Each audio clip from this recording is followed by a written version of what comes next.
قیامت کے دن سب لوگ اللہ کے سامنے کھڑے ہوں گے تو غریب پیروکار بڑے بن بیٹھنے والوں سے کہیں گے کہ ہم تو تمہارے پیرو تھے، کیا تم اللہ کا کچھ عذاب ہم پر سے دفع کر سکتے ہو؟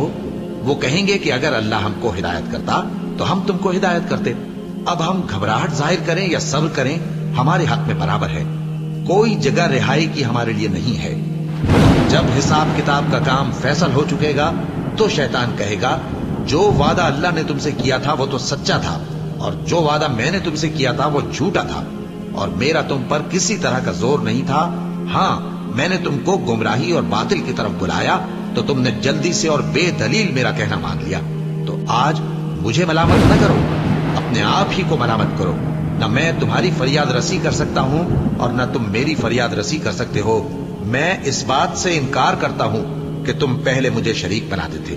بے شک جو ظالم ہیں ان کے لیے درد دینے والا عذاب ہے، اور جو ایمان لائے اور عمل نیک کرتے رہے وہ بہشتوں میں داخل کیے جائیں گے جن کے نیچے نہریں بہہ رہی ہیں۔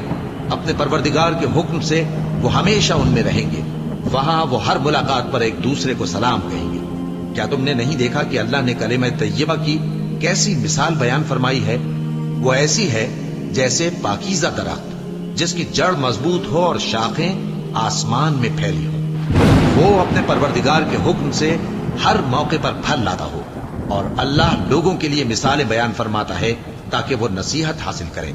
اور ناپاک بات یعنی غلط عقیدے کی مثال ناپاک درخت کی سی ہے کہ وہ زمین کے اوپر ہی سے اکھیڑ کر پھینک دیا جائے، اس کو ذرا بھی قرار و ثبات نہیں۔